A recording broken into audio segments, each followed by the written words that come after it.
parler beaucoup, manger l'argent, voyager beaucoup seulement, mais travailler beaucoup, créer des choses, emploi des jeunes, non, non, non.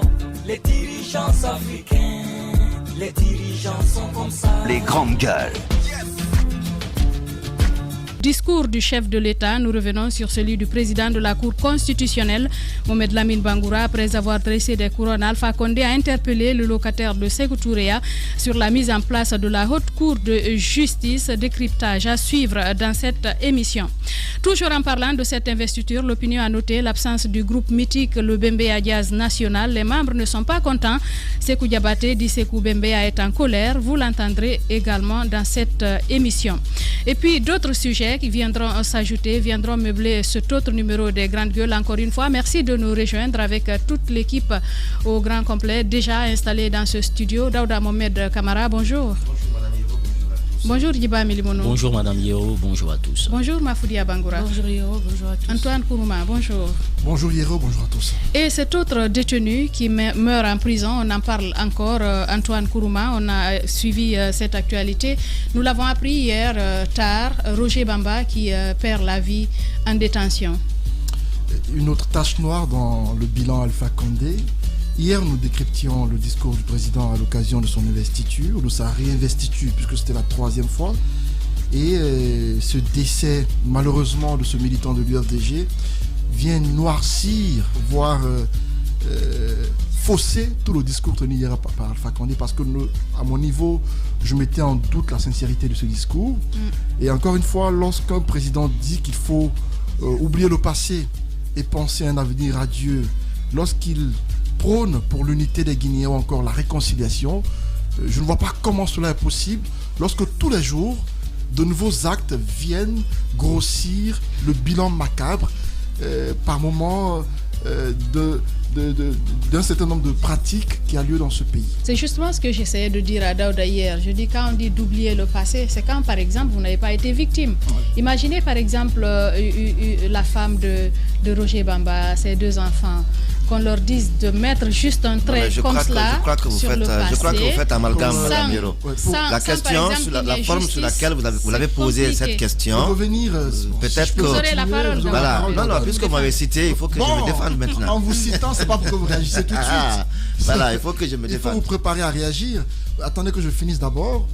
Parlons toujours de ce cas Roger Bamba. J'ai un peu lu le témoignage d'Ousmane Gawal Diallo sur sa page Facebook, qui est également en détention. Il a écrit en disant que Roger Bamba se plaignait de maux de douleur, de maux de ventre terribles, et apparemment on ne le prenait pas au sérieux. C'est vers la fin qu'il a été évacué sur civière à l'hôpital et finalement il a fini par rendre l'âme à Ignace Dim. Il a fini par rendre l'âme. Et avant lui, il y a eu Étienne Soropogui qui également a été hospitalisé. Et bien avant tout ceci, il y a eu le doyen So qui a rendu l'âme toujours à Ignace, pas Ignace Dim, mais plutôt à la maison centrale de Conakry. Non, mais après lui, il avait été évacué. Après, il y a ce jeune Mamadou Lamarana, je crois, justement, qui a été libéré, qui est décédé le même jour à Wanindara. Cela inquiète. Ça fait pratiquement 2 morts parmi les détenus politiques mis aux arrêts. On parle de 3 là. Forcément, 3, justement avec Roger Bamba 3. Cela fait peur forcément à ceux qui y restent encore.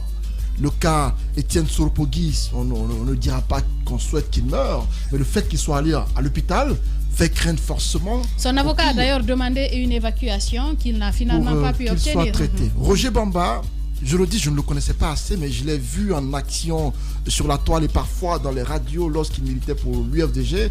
J'ai senti un militant convaincu, un militant qui sur le terrain semblait déterminé à se battre pour la victoire de Solidarité Diallo. J'ai même vu une vidéo ce matin où il se trouve devant le cortège de Cellou lorsque celui-ci était en Miséricorde, en train de galvaniser les citoyens mobilisés pour la cause. Et donc, il faut dire en 2015, il a été à la base de l'exhumation.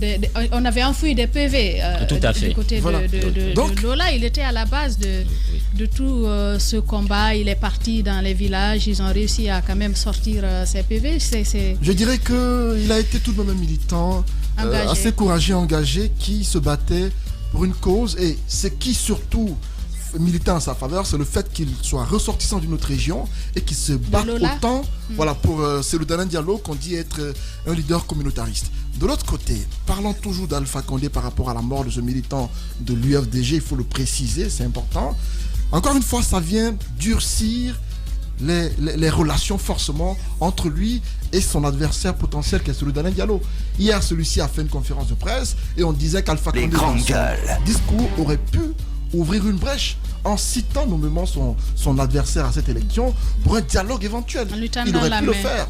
Ça aurait pu être possible, mais on a senti un président qui, même pour parler du mot dialogue, a été hésitant, a employé des termes qui, à mon avis, ne venaient pas forcément du fond du cœur. Je me dis que tout doit partir de lui. Et cet autre incident, la mort de ce militant, vient, à mon avis, nous éloigner d'un éventuel rapprochement qui aurait pu être possible. Parce que pour moi, la sortie de Cellou d'hier à sa conférence de presse est une façon pour lui d'interpeller le président pour que celui-ci lui tende la main.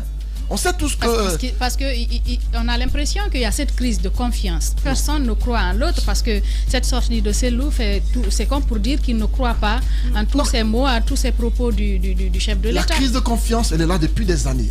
Ça, c'est établi, c'est un fait. Mais ce qu'il faut dire, c'est que Cellou, on se dit qu'avec l'évolution des choses,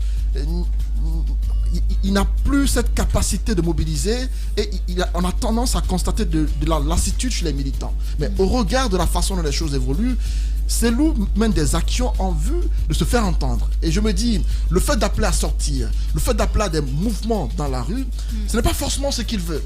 Il a peut-être envie que le chef de l'État l'écoute afin que celui-ci l'appelle pour dialoguer. Afin d'établir le pont. Le pont entre les deux hommes.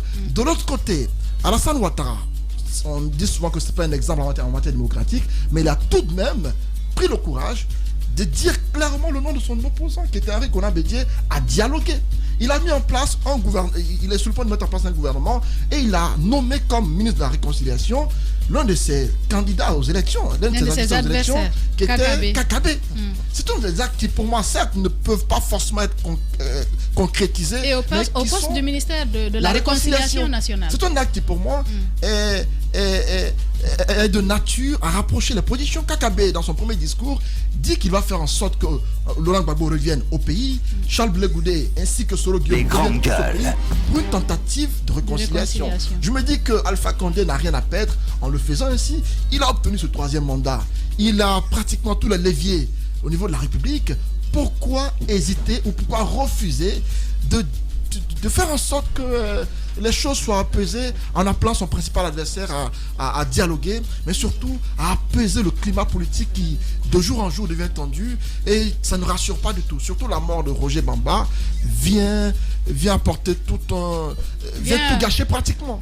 Une nouvelle tache noire, il faut le dire, les conditions de détention carcérale Mafoudia Bangoura. On en parlait il y a quelques jours, on a même appelé un spécialiste de ces questions qui a quand même dressé tout un rapport sur la façon dont les gens sont détenus dans nos différentes prisons, que ce soit à Conakry ou à l'intérieur du pays. Comment faire en sorte que la situation évolue, parce que des opposants qui continuent à mourir en prison, ce n'est pas une bonne image, par exemple, pour les organisations de défense des droits de l'homme, pour un pays tel que le nôtre. Les grandes gueules des politiques en Guinée, du début à la fin, la procédure n'est pas respectée. Ne serait-ce qu'au niveau de l'interpellation. Par exemple, ce jeune qui vient de mourir, Roger Bamba. C'est au niveau au niveau du Palais du Peuple, là où il travaille, qu'il a été coopté. C'est un fonctionnaire parlementaire, il faut le rappeler au compte de l'UFDG. C'est de là-bas qu'on l'a coopté et puis on l'a embarqué. Il a été accusé de production, diffusion de propos de nature à perturber l'ordre public et la sécurité publique. On est bien d'accord que l'État, pour une raison ou une autre, puisse interpeller les citoyens. C'est son droit. Et les citoyens aussi ont le devoir d'y répondre, justement, et aller se défendre. Mais lorsque l'État ne met pas en place le nécessaire pour que les citoyens accusés soient blanchis ou dans le cas contraire soient punis, soient jugés, c'est là où il y a le problème. Ce jeune est incarcéré. Ça fait plus de 3 mois qu'il est. Depuis le 10 septembre. Depuis septembre. C'est depuis le 10 septembre. Novembre, décembre, 4 mois. C'est énorme. C'est énorme. Et on l'a détenu. Sans voir un juge, c'est une violation flagrante des droits de l'homme. Et c'est cela le problème, parce que l'État quand même ne peut pas se rendre coupable de telle situation. C'est inadmissible. Parce que ce jeune quand même qui est mort aujourd'hui en détention, il aurait pu être innocent. Il aurait pu être innocent, mais l'État même ne lui a pas permis de se battre et d'obtenir quelque chose et de rejoindre sa famille. On l'a gardé. Et dans quelles conditions? Et ça fait quand même de trop des personnes qui sont en train de trouver la mort. On se rappelle du cas de M. Sow. Récemment, il y a eu un rapport d'Amnesty International qui fait état de brûlures qui serait peut-être la cause de la mort de ce monsieur, pendant qu'on se rappelle au début, l'État, les autorités judiciaires parlaient d'abord de Covid et d'un problème de diabète et de Photoshop. Et il y a ce rapport d'Amnesty International qui dit tout autre. Ce n'est pas possible. Il faut qu'on arrête de telles situations. On est bien d'accord qu'on arrête des gens, mais prenez le cas de Etienne Soropogui. Le monsieur qui est mort aujourd'hui, Roger Bamba, à ce que je sache, en fait, j'apprends que son procès était peut-être prévu pour le 21 décembre prochain. Donc, soit quelques jours seulement. Peut-être qu'on l'aurait innocenté, mais on ne lui a pas permis de le faire. On a des cas aujourd'hui au niveau de nos sûretés, quand on prend Etienne Soropogui, qui a été malade, qu'on a encore ramené, qu'il est toujours rapidement, malade, hein. On l'a encore ramené, et quel traitement il a suivi? Il a suivi, et est-ce qu'on s'est rassuré qu'il est bien portant? Je pense que de toutes les façons, ce sont des Guinéens. Quand on prend l'exemple d'Ousmane Gawal Diallo, qui s'est porté de lui-même, qui, malgré tout ce qui se passe depuis des années, dit croire en la justice, et qui s'est présenté. Chérif Baldé, Chérif Ba et Ablaye Ba, ils se sont tous rendus à la DPJ. Ils se sont tous rendus. Et aujourd'hui, qu'est-ce que la justice fait? On les garde et on a peu de si on veut, d'égards vis-à-vis de ces détenus politiques. Mais la moindre des choses, c'est quand même d'accélérer les procédures judiciaires, parce qu'il est important. Tout le temps, on aime à le vendre. Chaque fois qu'il y a des rapports qui incriminent la Guinée, on voit nos autorités qui se précipitent pour dire non, c'est un faux rapport, ils ne disent pas la vérité, ils ne rencontrent pas. Mais justement, voici des cas quand même qui touchent énormément. C'est inadmissible. Il faut qu'on arrête ça. Il y a des gens aujourd'hui qui sont détenus. Moi, ce que je dis, le président Alpha Condé, il a eu son 3e mandat. Il y a des Guinéens qui n'étaient pas d'accord avec lui. Ils étaient dans leur droit. Ils ont manifesté pour une raison ou une autre. On les a arrêtés. Mais encore une fois, le président de la République, ce n'est pas le président d'une formation politique. On dit bien le président de la République. Il est le président de tous les Guinéens, même ceux qui ne sont pas d'accord avec lui ou qui ne sont pas d'accord sur le fait qu'il soit là. Tout ce qu'il a à faire, c'est de garantir une liberté pour tous les Guinéens. Donc, si les politiques sont incarcérés, quelles que soient les raisons, la moindre des choses, ce serait que cette justice quand même accélère la procédure pour qu'on sache qui est coupable de quoi et que les personnes là, si les personnes sont reconnues coupables, qu'elles purgent leur peine. Dans le cas contraire, que ces personnes rejoignent leur famille. Et même quand les personnes sont coupables, il y a quand même assez de procédures qui sont mises en place pour le respect des droits de l'homme. Même un coupable doit être suivi, traité, entretenu. Il doit bien manger, il doit bien dormir. Parce que c'est la réinsertion. Emprisonner quelqu'un ne veut pas dire l'amener à l'abattoir. Exactement. Il y a tellement de défaillances qu'il y a lieu de corriger. Et je le dis, il y a la justice des hommes. Il y a la colère des hommes. Mais ce qu'il faut surtout éviter, c'est la colère de Dieu. Quand on continue à faire du mal à tout le monde en même temps, peut-être qu'à un moment, tu te dis que tu as tes raisons, mais justement, même dans tes raisons, il faut suivre la procédure parce qu'après, ça devient un problème. Et à date, on ne sait pas qui est coupable de quoi. Le président, il doit faire très, très attention. Il doit veiller de près. Je pense qu'on a trop crié partout pour qu'ils ne sachent pas ce qui se passe. Parce que souvent, on aime à dire non, on ne sait pas, peut-être c'est un simple militaire qui s'est amusé à le torturer. Mais non, là, ce n'est plus le cas. Ce n'est plus le cas, rien ne peut se passer. Les avocats sont là. Tout le temps, ils remontent les informations. Ils se battent pour qu'il y ait procès. On ne les répond pas. On garde les Guinéens. On les garde comme ça. Mais c'est pas possible. Il faut qu'on ait peur de la colère de Dieu parce qu'après, lorsque Dieu, lui, il est réellement en colère, même les manifestations ne signifient rien. C'est vous éviter le racket. Ah non, on va avec vous, Diba Milimodo. Surtout, on va parler de cette détention préventive dont on parle le plus souvent. Prolongée. c'est prolongé, on garde les gens en prison, ils ne sont pas jugés, ce qui fait qu'on se retrouve dans des situations compliquées. C'est le cas de Roger Bamba aujourd'hui qui perd la vie, alors que normalement il aurait dû on aurait dû déjà le juger. Oui, et voilà, et justement c'est ce que Mafoudia disait, pour beaucoup aujourd'hui... On essaie donc de joindre Ibrahima Prince Diallo, le chargé de communication du ministère de la Justice, pour en savoir davantage, Monsieur Sékou Keïta, pour qu'il nous explique ce qui s'est réellement passé au niveau de la maison centrale de Conakry. Il faut signaler que pour beaucoup aujourd'hui, c'est une sanction divine qu'il faut accepter sans réagir. Je pense que c'est aussi le peuple qui a manqué de réactivité par rapport à tout ce qui est en train de se passer dans le pays. Justement, ça n'émeut personne. Et voilà, les gens sont restés de marbre durant des années. C'est pourquoi on dit qu'on a un peuple aussi qui est trop permissif, parce qu'à un moment donné, c'est vous qui mettez l'offre politique sur la table, la demande politique sur la table, vous conditionnez vos dirigeants. Lorsqu'ils ne respectent pas vos exigences, c'est à vous aussi de tirer les leçons. Maintenant, pour revenir à la question, je pense qu'aujourd'hui, il faut mettre un accent particulier sur deux choses. D'abord, qu'est-ce qui justifie aujourd'hui ces cas de morts, cette série de morts en un temps record? Est-ce que ce sont les conditions de détention? Est-ce que c'est parce que tout simplement l'alimentation, l'hygiène de vie n'est pas adéquate, ou bien c'est parce que ces gens-là sont en train de subir des sévices? Il faudrait qu'on puisse répondre à ces questions-là. Si vous prenez par exemple la maison centrale qui a été conçue dans les années 60, la capacité d'accueil initiale était de 300 personnes. 300 personnes. Aujourd'hui, vous avez écouté cette commission prison qui a été mise en place par le ministre Ali Oubari, voilà, à travers le ministre Sako à l'époque, qui avait fait quand même un travail sur tout le pays. Le rapport a été rendu et il est ressorti que 300 personnes au départ. Aujourd'hui, on est autour de 3000 détenus à la maison centrale. Ça, c'est pendant que le rapport a été fait. Le rapport a été fait. On est autour de 2018-2017. Donc, ça veut dire que de 2017 à 2020, que la population carcérale a décuplé. Donc, c'est pour vous dire que la condition de détention ne permet pas aujourd'hui aux personnes de s'épanouir et de ressortir vivants de cette maison d'arrêt. Ça, c'est un.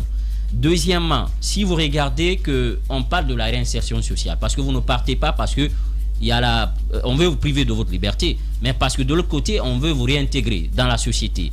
Et si vous prenez la maison centrale aujourd'hui, normalement, il y a les métiers pour la formation professionnelle. Djiba Milmoun, on va continuer dans un instant avec vous. Nous avons Sékou Keïta, chargé de communication du ministère de la Justice, en direct chez les Grandes Gueules. Bonjour, monsieur Keïta. Bonjour, Moussa. Voilà, Sékou Keïta, encore une fois, vous êtes avec nous pour parler de ce nouveau cas de mort à la maison centrale de Conakry. 3 morts en l'espace de quelques mois. Dites-nous, Roger Bamba, qu'est-ce qui a occasionné sa mort? Merci une fois encore de cette opportunité. Alors, ce matin, le ministère de la Justice, à travers ma voix, présente ses condoléances les plus attristées aux proches, à la famille biologique et l'ensemble du peuple de Guinée, suite au décès, bien sûr, de M. Roger Bamba. Pour le moment, et comme je l'ai dit tantôt à Mafoudia ce matin, nous sommes en train de réunir des éléments pour que je puisse faire un communiqué et après peut-être apporter plus d'éléments de précision sur cela. Mais tout de suite, je peux vous dire que M. Roger Bamba quand même est décédé à l'hôpital Ignace Dim. En attendant de réunir l'ensemble des éléments... Il y a été admis depuis quand? C'est pas le lieu de décès qui nous intéresse. Il y a été admis depuis quand? Je suis prêt à répondre à toutes vos questions. Pour le moment, comme c'est le cas Roger Bamba qu'on doit parler ce matin, je dois d'abord me mener... Excusez, monsieur Keïta, s'il vous plaît. Monsieur Keïta, c'est pas qu'on veut parler d'autres cas. Pour le cas précis de Roger Bamba, vous dites qu'il est décédé à l'hôpital. Il a été admis à l'hôpital quand et dans quelles conditions? D'urgence, ouais. Exactement. Je suis en train maintenant de réunir des éléments pour pouvoir vous répondre. Mais depuis hier... Écoutez-moi, quand vous posez une question, attendez que je réponde au moins. Vous voulez des éléments précis. J'ai échangé ce matin avec Mafoudia vers 7h, 7h05. Je lui ai dit, j'étais déjà au bureau à 7h, je lui ai dit que je suis en train de réunir des éléments constitutifs pour pouvoir répondre. Ça veut dire que vous manquez de réactivité au sein de vos départements? Nous ne manquons pas. Il faut des certificats. Nous faisons une communication institutionnelle. Alors, monsieur Keïta, 9h, ça fait 2 heures. Vous avez l'administration pénitentiaire qui est là, qui devrait avoir des informations sur ce détenu. Parce que c'est une personne qui est suivie. Qu'est-ce qui s'est passé de la maison centrale à Ignace Dine? Vous faites 2 heures, vous parlez avec votre administration pénitentiaire à 9h. Vous n'êtes pas à mesure de nous donner des éléments par rapport au décès de ce détenu? Si c'était le directeur national qui devait communiquer, il a des éléments. Si c'était le régisseur, il a des éléments. Si c'était le médecin chef de la maison centrale, il a des éléments. Si c'était le médecin qui suivait M.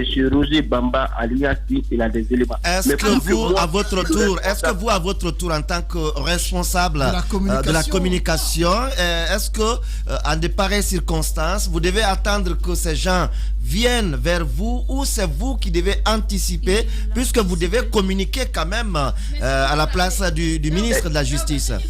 Je suis d'accord avec vous. La dernière fois, quand on a voulu communiquer sur le cas du jeune Lamarana qui est décédé à Wanindara, on nous a ramené vers vous, monsieur Keita. On nous a dit que c'est vous qui êtes habilité à communiquer. C'était le directeur national de l'administration pénitentiaire qui nous a ramené vers vous pour nous dire que vous aviez tous les éléments pour communiquer. Quand vous avez dit que j'ai pris 7 heures, à 7 heures déjà, j'étais à la maison pour prendre les certificats. Voilà. Donc, on ne va pas il n'y a pas de polémique autour. D'accord, monsieur Keita. Justement, pour que vous ayez des précisions, acceptez que j'ai des dernières informations. Pour l'instant, la communication avec vous n'est pas importante. Non. Pour le cas Roger Bamba, on a quand même un chargé de communication qui n'est pas encore prêt à communiquer sur le cas Roger Bamba. Allons-y sur le cas des autres détenus. Oui, parce que c'est pas la première. La fois dernière, on va s'écouter nous-mêmes dans le studio, ça va être bien. Je suis en train de finaliser mon communiqué. Madame Hiro, je suis en train de finaliser mon communiqué. Oui, je suis en train de finaliser maintenant mon communiqué. Donc, si vous me permettez, acceptez que je finalise mon communiqué. S'il vous plaît. Mais répondez à cette dernière question tout de même, monsieur Keita. Il y a eu 3 morts en l'espace de quelques mois. On parle d'une détention préventive assez prolongée. Pourquoi est-ce que les gens ne sont pas jugés? Qu'est-ce qu'on leur reproche concrètement? Qu'on leur donne la chance de se défendre devant un tribunal. Pourquoi jusque-là, la plupart de ceux détenus n'ont pas eu droit à être mis devant un juge afin d'être situés sur leur sort? Les grandes gueules. Merci. Bon, quand j'entends Moussa Hiro dire que les gens sont détenus pendant plus de 8 mois sans être présentés devant un juge, je vais l'expliquer la procédure. Vous avez entendu dire 8 mois ici? Personne n'a pas. Non, je donne un exemple. C'est moi qui ai dit 3 mois, 4 mois. Non, justement, vous donnez des dates. Bon, disons 2 mois, 3 mois, 4 mois. C'est une réalité. Bon, je suis en train juste de vous dire que... C'est vrai. Je vais vous dire, sans être jugé est différent d'être instruit. Quand quelqu'un est détenu, d'abord, il passe par un mandat de dépôt. Ce qui veut dire qu'il est forcément passé devant un juge, d'abord, avant d'être placé à la maison centrale.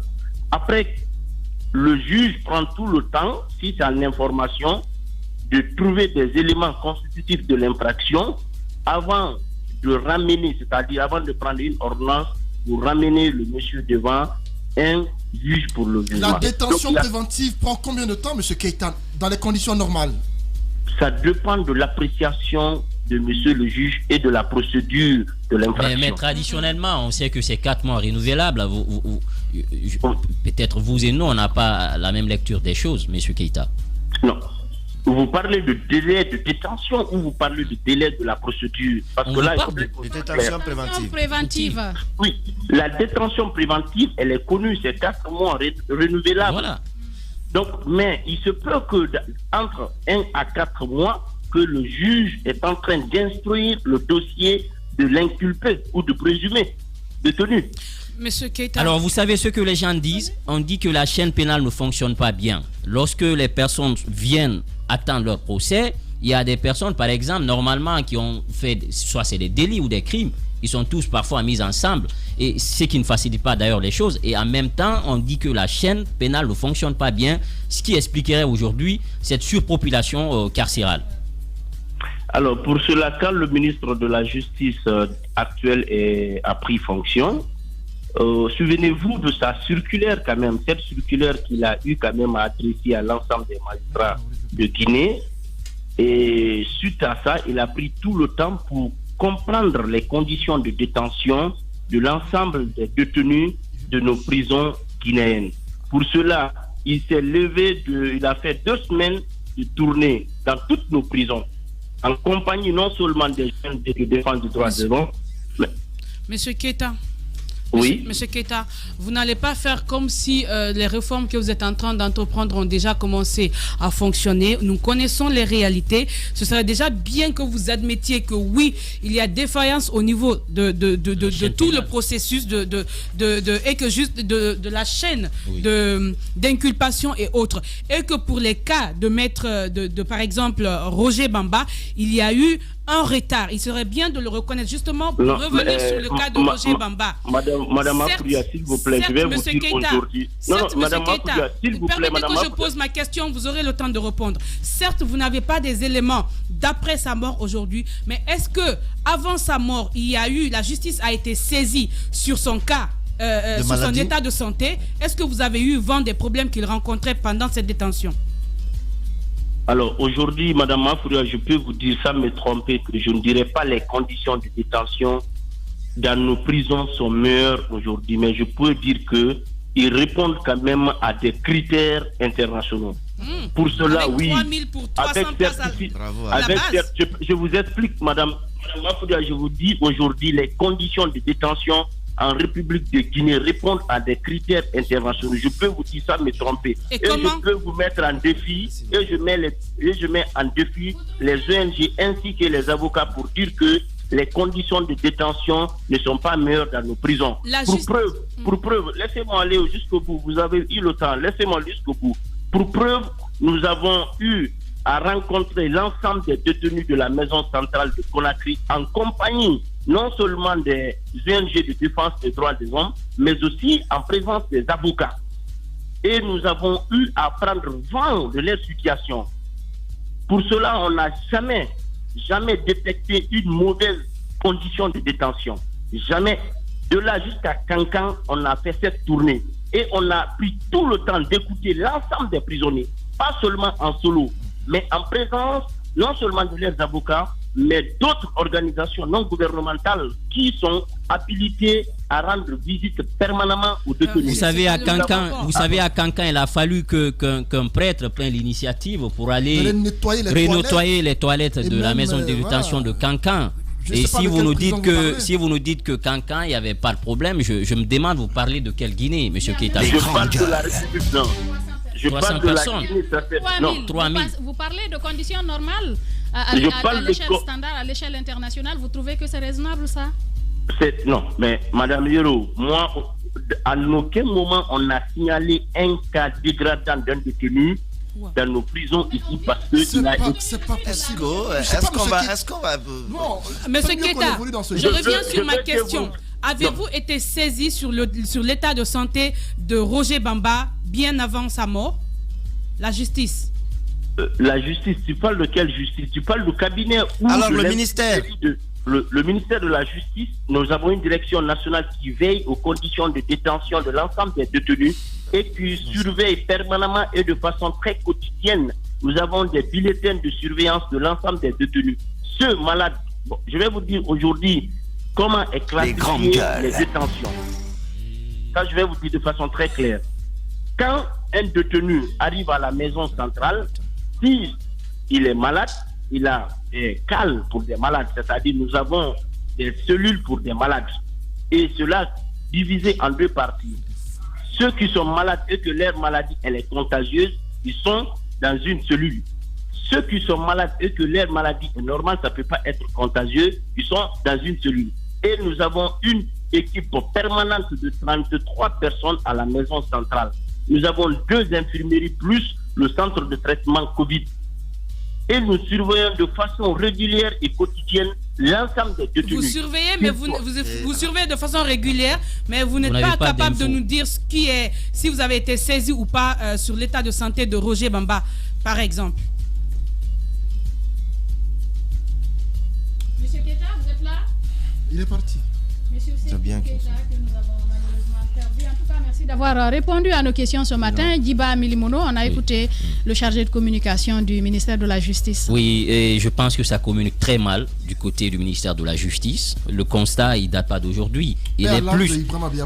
Biavogui Biavogui qui était quand même un homme qui portait la robe noire, qui était du domaine et qui portait dignement, justement. Ouais. Et aujourd'hui, il faut reconnaître que cette communication de crise, elle n'est pas bonne, elle n'est pas du tout bonne du côté du ministère de la Justice. La communication descendante qui est là, elle ne rassure pas. Donc, il est plus dans l'invective que de donner les données possibles pour qu'on puisse apprécier ce qui s'est passé. Maintenant, sur la réalité, ce monsieur, il est décédé comme les autres. Ce qu'il faut dire, au-delà de la surpopulation, parce qu'on dit que la chaîne pénale ne fonctionne pas. Rappelez-vous, principalement à la maison centrale, il y a 3 bâtiments, principalement. Le bâtiment pour les condamnés, pour les prévenus, et le couloir central pour les mineurs. Si vous prenez aujourd'hui, les gens sont entremêlés parce que tout simplement, la population est la grimpée. Donc ça veut dire, lorsqu'il nous dit qu'ils ont fait le tour du pays pour définir ou déterminer ce qui se passe dans les maisons centrales, je me demande, il parle de quelle maison centrale? Parce qu'aujourd'hui, les ONG reconnaissent qu'il y a des problèmes. Même Saint-Egidio, tout récemment, ils ont fait des rapports sur la maison centrale. Ce sont des rapports qui sont quand même accablants. La procédure, elle est très longue. Il y a un retard qu'on accuse, ça explique. Et aujourd'hui, l'alimentation, les gens ne sont pas bien nourris. Parce qu'à l'époque, on parlait de 12 sacs. Et aujourd'hui, on parle de 3000 et quelques. Et comment les gens se nourrissent à la maison centrale? Ça, c'est important. La question reste posée parce que ce détenu, en tout cas, se plaignait de douleurs abdominales. Donc, il y a un problème d'alimentation. Est-ce que c'est lié à l'alimentation? L'alimentation, il faut le dire. De quoi est-il mort? Justement, l'infirmerie, par exemple, pour finir rapidement. On ne saura jamais. C'est de simple considération. Je n'ai quand même pas eu encore droit à monter d'antenne, Mafoudia. Je te fais 1 minute seulement. Rapidement, cette précision. L'élégance doit être féminine aussi. C'est vrai, on revient à toi. Dans un instant, on se plie en 4. On se plie en 4 alors. Je disais que il ne faut pas oublier, Roger Bamba est mort autour de 1h du matin. Ce matin très tôt, comme il le dit, je l'ai appelé. Et c'est vrai, il me l'a clairement dit qu'il n'a pas des informations pour l'heure, qu'il est en train de recouper et qu'effectivement, il aura à communiquer. Maintenant, il avait à nous donner quelques informations. Peut-être qu'il ne les a pas eues avant d'intervenir sur cette antenne. Ce qui est sûr, peut-être il aura. Maintenant, ce qui me choque dans sa communication, pour une communication pour un département qui fonctionne bien, il devrait avoir quelques éléments à nous dire ce matin. Il ne nous a rien dit ce matin. Surtout si la justice a été saisie avant sur le cas de santé. C'est une chaîne, Mafoudia. Je peux bien comprendre qu'on n'a pas besoin d'être saisi. Non. Il y a l'administration pénitentiaire qui fonctionne. Comprends-moi, ce que je veux dire, c'est qu'on peut même comprendre qu'il ne puisse pas dire quelque chose sur ce qui s'est passé de 1h à ce matin, mais quand même, il ne peut pas nous dire que la justice ne sait rien sur le cas de ce détenu. Et maintenant, par rapport à la situation, quand il dit que la Guinée aujourd'hui répond aux standards, comme à l'international, ça c'est ce que je ne comprends pas. Parce que les rapports dont tu parles, on a beaucoup de rapports qui disent le contraire de ce qu'il est en train de dire ce matin sur le cas de nos prisons. Bien, Daouda Mohamed Kamara, nous avons Maître Mohamed Traoré en direct. Les grandes gueules. Maître Mohamed Traoré, bonjour. Bonjour, monsieur. Merci encore d'avoir accepté ce matin d'intervenir dans les GG. Un de vos clients, Roger Bamba, bien sûr, rend l'âme, on nous apprend, à l'hôpital. Comment vous avez appris cette nouvelle et depuis quand avez-vous eu vent de son évacuation vers l'hôpital? Qu'est-ce qui a causé sa mort? Wow. À ce stade-là, nous ne pouvons absolument rien vous dire. Nous avons appris, comme tout le monde, qu'il est décédé hier nuit. Nous ne connaissons pas les raisons de son décès, mais tout ce qu'on peut dire, c'est que ce n'est pas la première fois qu'un détenu meurt à la maison centrale de Conakry. Il vous souviendra que des détenus aussi célèbres que le colonel Aïdor et d'autres ont trouvé la mort à la maison centrale dans d'autres circonstances. Il y a 2 situations. Il y en a qui meurent à la maison centrale. Il y en a d'autres qui sont malades et auxquels on refuse les mises en liberté provisoire afin qu'ils se soignent et qui, une fois qu'ils sont à liberté après avoir été innocentés, décèdent. C'est le cas, par exemple, du commissaire Bakar Termit Mara. C'est vous dire que ce n'est pas la première fois. Il y a quelques jours, on parlait encore de cet homme âgé, je ne sais pas de quel quartier, Monsieur So, qui a trouvé la mort sans qu'on ne puisse expliquer pourquoi. Alors moi, je pense qu'il y a une raison quand même par rapport à tout cela, c'est que très souvent, quelqu'un d'entre vous a parlé de la surpopulation carcérale. Quoi qu'on dise, un lieu de détention est un lieu de détention. Quelles que soient les conditions dans lesquelles on vit dans une maison d'arrêt, c'est un lieu de détention. Et la population carcérale est telle aussi que les conditions ne sont pas souvent favorables à une très bonne hygiène non seulement alimentaire, mais sanitaire des détenus. Et de l'autre côté, il y a une tendance systématique de la part des juges d'instruction à envoyer des gens en détention provisoire, même lorsque les conditions ne sont pas réunies. Ce monsieur-là a été arrêté et mis en détention provisoire pour avoir échangé avec certains adversaires politiques sur son compte, sur Messenger, et on a considéré cela comme étant une menace, alors que c'était à titre privé. Pour cette raison, il a été détenu à la DPJ, conduit à la maison centrale. On a tout fait pour qu'il soit mis en liberté provisoire, impossible. Aujourd'hui, son dossier est totalement instruit parce qu'il est dans le même dossier que Ismaël Condé et Souleymane Condé, un autre. Il n'attendait plus que d'être jugé. Voilà qu'il meurt pendant qu'il est en détention. Alors, je pense que c'est regrettable. D'accord, alors c'est très regrettable, Maître Mohamed Traoré. Mais est-ce qu'avant que vous n'ayez la triste nouvelle de sa mort, aviez-vous les jours avant eu vent d'une quelconque maladie sur lui? Malheureusement, non. Malheureusement, non, parce qu'il y a un moment où on était pratiquement attelé à d'autres dossiers. Je sais que un confrère comme M. Béa était régulièrement avec eux, mais jusqu'au dernier moment, on ne nous avait pas dit qu'il était malade. Donc c'est pourquoi nous apprenons avec surprise ce matin son décès. Comme je l'ai dit, c'est regrettable que les gens continuent à décéder en attente de leur jugement. Ce n'est pas normal, je pense qu'il faut revoir cela. Et j'ai entendu le chargé de la communication dire un certain nombre de choses. C'est bien vrai que le mandat de dépôt peut être renouvelé, mais ce qu'il faut dire avant même qu'on ne passe au mandat de dépôt, lorsque les conditions du placement en détention provisoire ne sont pas réunies, les juges d'instruction doivent s'abstenir d'envoyer en prison des citoyens contre lesquels des procédures sont ouvertes.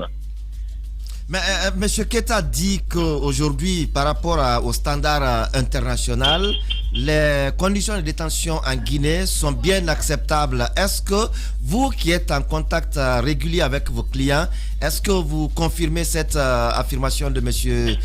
Keita? Il faut bien qu'on s'entende sur la notion de conditions acceptables. Lorsqu'il s'agit de détenus célèbres comme Ousmane Gawal Diallo, comme Elhadji Chérif Bah, il y a bien sûr leur famille qui assure leur nourriture et autres. Mais rendez-vous à la maison centrale vous-même. Parfois, vous êtes obligé de mettre la main à la poche pour donner 5 000, 10 000, 15 000 à certains détenus. Donc, lorsqu'on parle de conditions acceptables, je pense qu'on ne voit que ces détenus, entre guillemets, VIP, qui ne sont pas ces petits voleurs de téléphone ou autres qui sont dans des cales et qui parfois...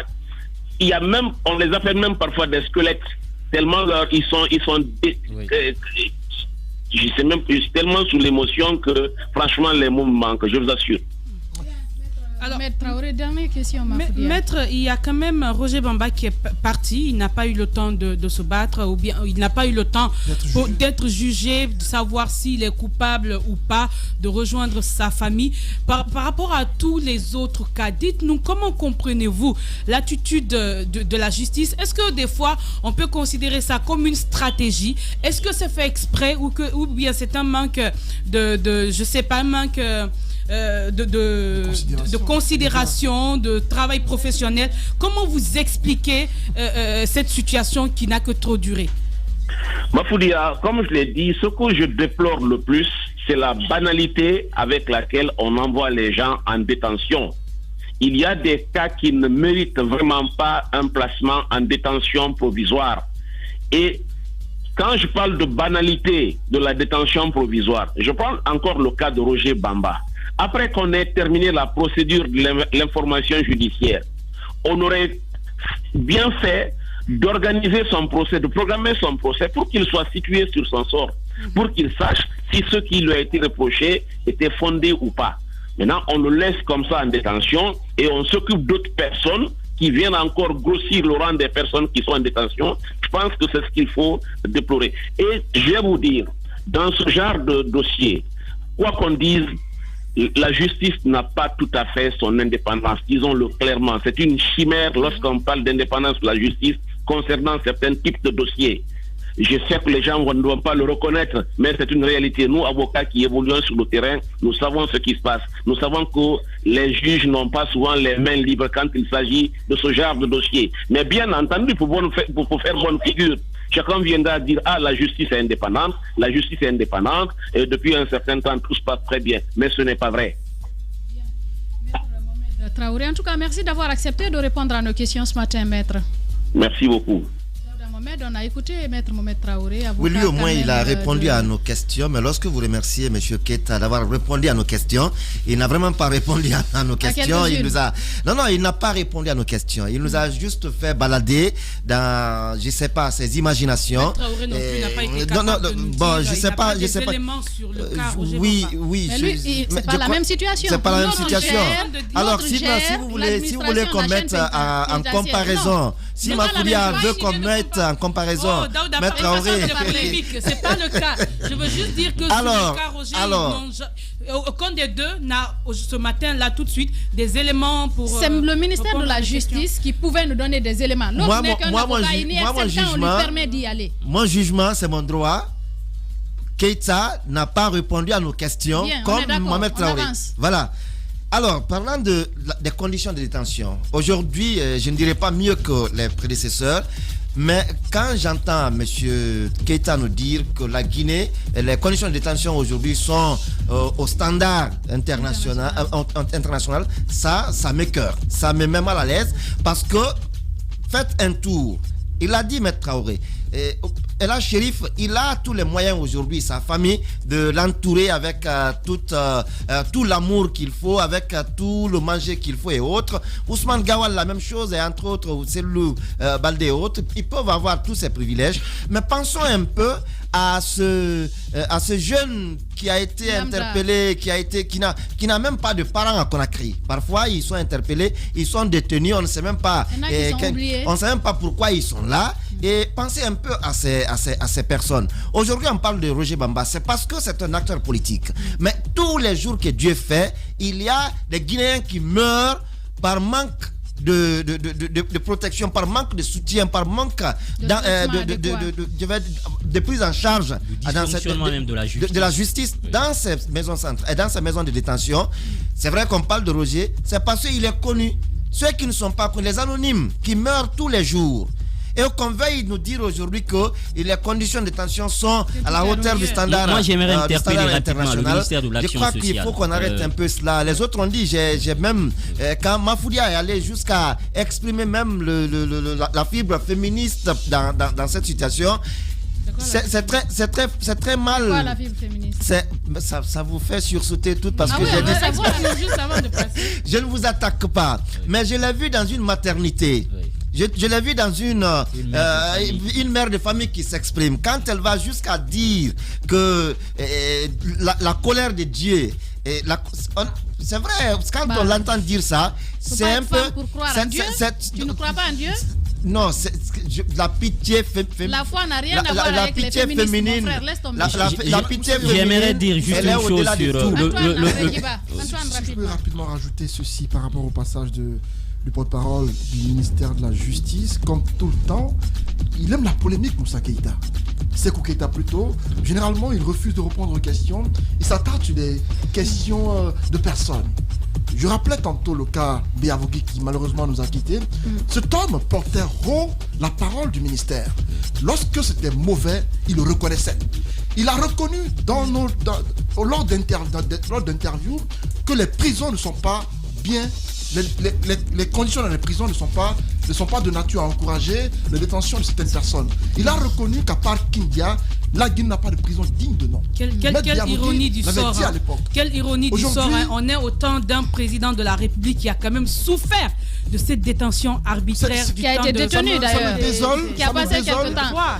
Voilà, nous allons revenir dans la deuxième partie peut-être sur ce sujet. Voilà comment on arrive au terme de cette première partie des Grandes Gueules. Nous revenons dans la deuxième partie dans 10 minutes. Chaque matin dès 9h sur Radio Espace Guinée et sur nos radios partenaires, écoutez un show radio-télé unique en Guinée, les GG.